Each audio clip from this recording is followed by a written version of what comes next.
We're going geeky now. I had a terrible experience that financially ruined me. A 1.6 is still my favorite. They call mine Smurf Blue. It's Looks fair. very Smurfy.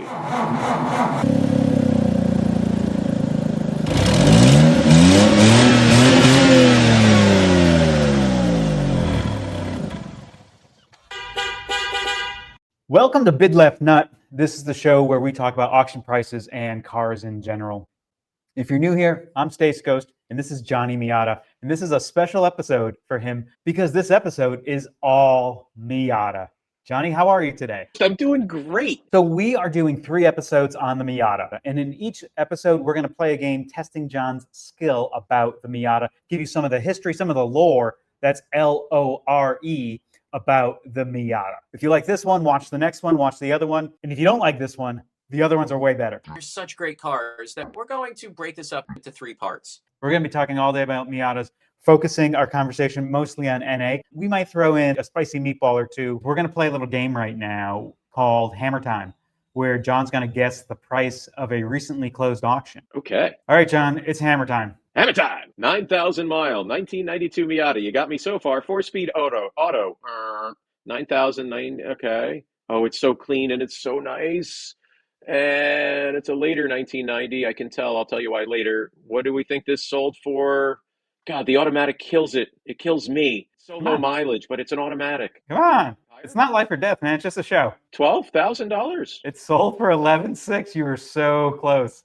Okay. A 20,000 mile, 1992 5-speed. It's sunburst yellow. Ooh, it's got the basket weaves. It's a 20,000 mile. Oh, super clean again. Really nice. Love the interior. Okay. Well, that top looks like it's been replaced because it looks like it's Stay Fast cloth. I'm going to say $21,000. The answer is, ooh, 21,250. You're close. Now, all right, coming up next. Very nice. Love it.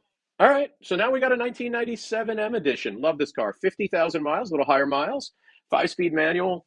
One of 3,097 M's made. I get it. It's got the chrome wheels, which I don't love, but that was the way it was supposed to be. It's got the Nardi shift knob. I like the leather. I like the speakers in the headrest. So 52,000 miles. I'm going to say this is 14.5 is my guess. 16. 16. Okay. What'd you say, 14.5? I did. That's strong money for a 52,000 mile car, but by the same token, it looked beautiful and Miata brethren to benefit, right? I want these cars to increase in value. I don't have one right now, so I don't want it to go too high, but that's a good price. Yeah. All right, let's see what we have next. Oh God, Oh, what have you done to me? 94 Mazda M with a 6-speed swap, and I feel like it's got aftermarket wheels and tires. Momo Monte Carlo, I think. Emma, why did they do this? Why did you do this? Oh, good. At least I'm not going to hit a rock, break the oil pan. I don't know. Oh God, I don't know. Is it 10 grand? let's take a look. 13.5. Oh, come on. But I've got to throw some curveballs in here. Fair. 13.5. I'm not mad that I didn't get that right. I wanted to say 6. Ready? Let's go. Yeah, what else we got? Ooh, a Unos Roadster, the Japanese, the JDM market, love it. 5-speed, US titled, right-hand drive.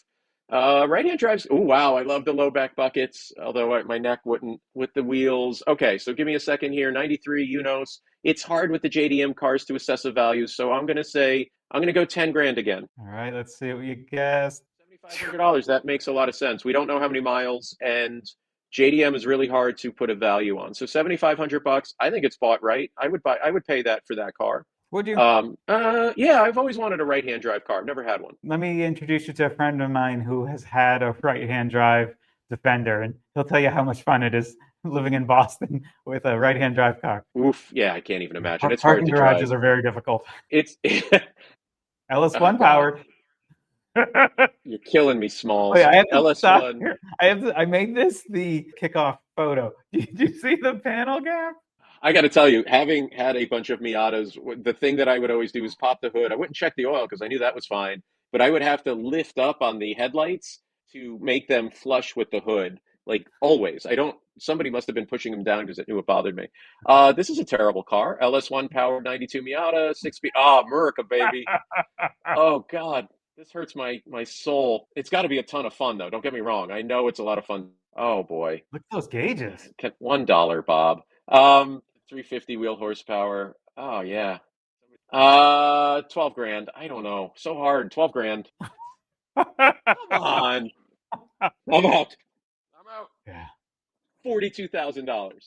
Yeah. Yeah. Good for the seller. All right. Good for the seller.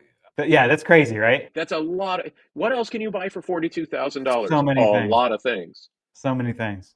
I'm thinking like 21,000 Powerball tickets. That's what I'm thinking. I wonder, like, so we have limited information with this game, and I appreciate that, but like, who built it? Somebody, was this a backyard build that somebody got $42,000 for? That's mind blowing. Go look it up on, I think this one was Cars and Bids. Go check it out there. You want to do it now? All right. Here's what's next. Oh, okay. Oh, a 90 Monster Miata. I gotta ask you, what do you like? I like the body modifications. And so there were a number of companies out of Japan that made these very cool body modifications for NA Miatas that made them look like 60s Italian cars. Now, if you love 60s Italian cars, go check out this episode that we recently did on the Alpha 8C, where we reference a lot of classic Italian cars from the 60s. Yeah. Anyway, there's a number of companies that did the same treatment of making a Miata look like a 60s Italian car. And this definitely had that treatment. This is a monster Miata, so you've got a Ford V8 in it, and it makes it seem like a Cobra. And it used to be poor man's Cobra is the way that it would be described. But we just saw a $42,000 LS swapped Miata, so now I've got to think that somebody's going to pay a lot of money for this. 35,000, and I'm not comfortable saying those words, but for God's 21. sakes. Now, This seems like a deal compared to that LS3, right? here's the thing. Miata has more provenance. You can trace back the fact that they kind of knew what they were doing. And I have no idea who did the work on the $42,000 one. So this is where I lose my mind. I'm glad that everybody's doing their thing and has fun and people have money, and that's great. But I really question a lot of the decisions that I see in the marketplace sometimes. And this is one of them. 21 grand, that seems fair. I question a lot of the decisions that people make out in the world. I think Tom Petty said people running around loose out in the world. You know what I mean? It's hard to keep track of people and what they're going to do. All right, moving on. We got one more, I think. 40,000 mile. It's a modified 94. It's got the R package with headers. It's got really terrible taillights. 4-point harness with stock seats. All right, this person has made some decisions. Wait, severe damage? Is it a write-off? 6,000 miles? No. Man, you are making this really hard on me. So I gotta assume that it's an R title, like not just that it's an R, but it's a rebuilt, which is what poor pirates drive. Thrifty pirates. Thrifty. No, well, $500 because it's an R. Because I'm assuming it's an R title. What do you think this is going to go for? Now I'm questioning it because you just said that. What do you think What do you think it went for? Under 10 because it's an R title. All right, let's take a look. 13. That's a lot of money for them. It is low miles, but severe damage. How is it fixed? 13 is all the money. I mean, it's all the money. And again, we don't necessarily know that it's a rebuilt title, but if it is, that's a tremendous amount of money for what it is. All right, so we looked at some auction results, and generally the trend right now is Miatas are holding their own. They're not depreciating anymore. And we're talking specifically about NA, NB, and NC. And NDs are still depreciating. Do you see any macro trends in the pricing of NAs? I don't know if I see trends that are actually occurring in the market, or as I age, my preferences are coming to the forefront and I'm starting to support my own arguments. And what I mean by that is the older I get, the less I'm interested in modified cars and the more that I like survivors that are OEM. I'll accept a little OEM plus where you kind of put different wheels from the same manufacturer, but appreciate them more than ever. And I feel like the market is responding, right? You have that are increasing in value that are largely stock automobiles. When you say survivor, what is a survivor to you? How many miles? Under 50,000 miles on a 35-year-old car is super low miles. I prefer original paint to a respray. I like original color as opposed to a color change car. This goes beyond Miatas. This is just my personal preferences. Period correct modifications like wheels that would have been available at the time the car was manufactured, or a mod that people would have done back in the day is okay. But man, a nice set of wheels that aren't curved, that are nice and well preserved. I'm a Northeast guy, so I don't like rust. What would you expect someone to pay for Survivor NA? The good news here is there's a ton of them because they weren't always bought as third cars, but in the collector market and for a lot of people, these were third cars. So there's a lot of low mileage, well preserved, always garaged cars. And even with that, $15,000 to $20,000 seems to be the going rate for a low mileage, well preserved, well loved Miata. And well worth it, right?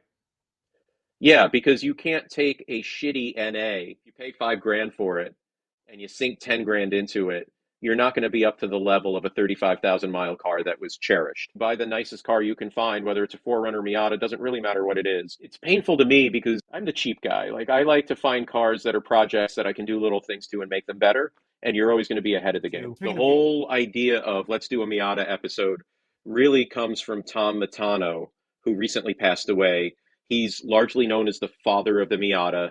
He was the Mazda chief engineer that really pushed this concept through and made it happen.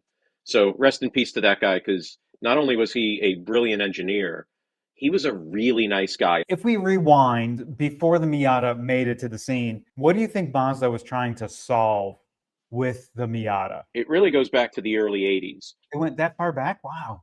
Yeah, the development started in 1983. And so if we think about 1983, what you're seeing is the death of the little British car. The British car industry kind of ceased to exist. You don't think the TR8 was going to keep spirits alive? I mean, the TR7, TR8, you had the MGB that was so long in the tooth. Plus, at that point, British cars had such a terrible reputation for reliability. So really, I know, I can verify.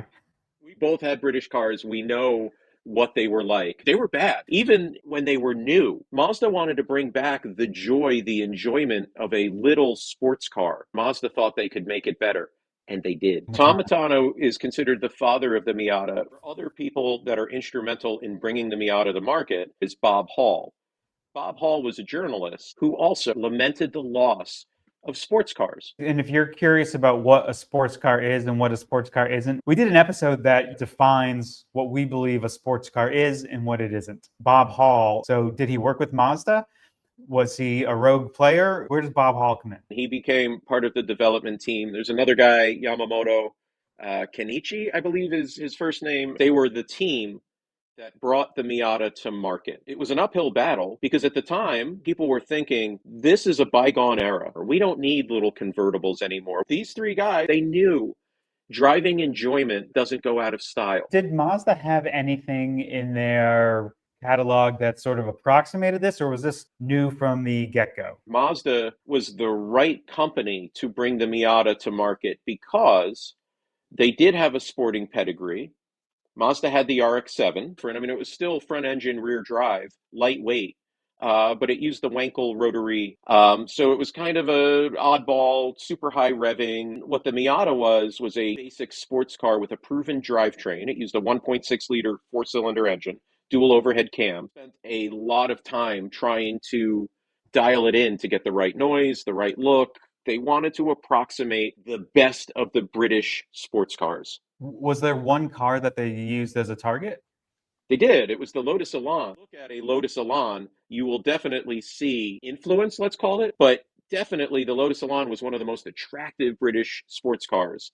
And so Mazda used that as a benchmark and definitely took some design cues to create the Miata. What were Lotuses primarily known for? Lotuses were all about lightweight and reliability. Oh, yeah, lightweight handling. So in addition to the looks of the Lotus Elan, the Mazda Miata team, they were probably aiming for some of those handling characteristics. Colin Chapman, who was the owner of Lotus, he was very famous for saying that he added lightness to his cars, which was really a way of saying that, he removed all of the stuff that was unnecessary to make a car go. As a result, he made very quick and fast cars. Very much so a momentum car. Mazda kind of took that ball and ran with it. They wanted to make sure that the Miata remained a very lightweight, excellent handling automobile. So double wishbone suspension at all four corners was a big deal on any car in the 80s. They wanted it to feel and sound and look like an original British roadster. They just wanted to do it better. We have to imagine there are people who have never driven an NA Miata.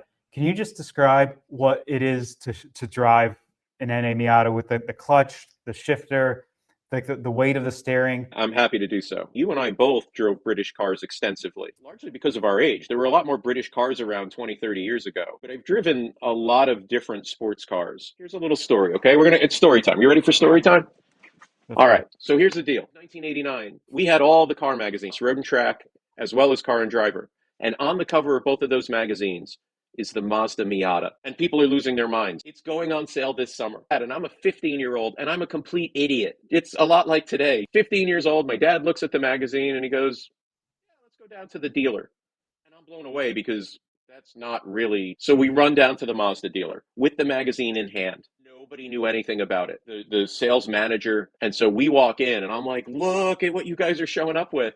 And they had no idea. My dad actually had his name. He was the first guy, I believe I mean, we were definitely in Connecticut, but I believe he was the first guy on the waiting list because we showed up that day that the magazine came in. And we wait and we wait and we wait. And come July, car rolls in. It's a Mariner blue A package. We'll get into all that. Miata. The rest of this story is my dad actually passed on it because he couldn't fit golf clubs in the back. I was heartbroken. Years later, I ended up avenging this whole situation by buying a Miata. None of this is answering your question. So here we go. Are you ready? I will answer your question of what it's like to drive a Miata. First thing is you get in and you're greeted with the steering wheel. You've got the speedometer and the tack, and you turn the key, and this car sounds exactly like a little British car. It just has Well, that feeling.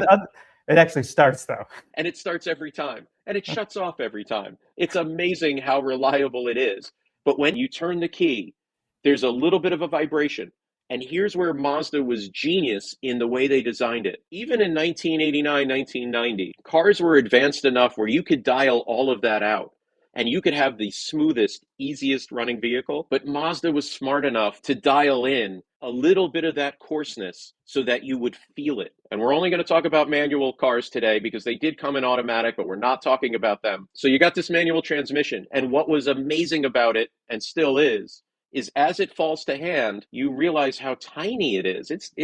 There's a joke. There's several jokes in here. And at the time, it was the smallest, shortest throw that you could get from any factory car. Not only was it short, it was so solid in the way it moved. So what I always loved about Miatas, you knew what gear you were in, and it wasn't difficult, but it wasn't too easy. Again, it sounds like that intentionally engineering in the effort or feeling that the car is there. So you knew that it was a little bit notchy, but it wasn't like it was broken. Mechanical. It felt mechanical. And here's the thing, right? This is why the Miata endures. Enthusiasts want mechanical feeling automobiles because everything in 2025 is so automated that when you feel something mechanical that feels good, it makes you stop and become aware of it. It just feels so good. And that's the way the Miata felt out of the gate. Miata is 35 plus years old at the moment. Have you driven an ND? It's less mechanical than an NA, but it's still the same weight. So they were able to, over these last 35 years, stick to the script.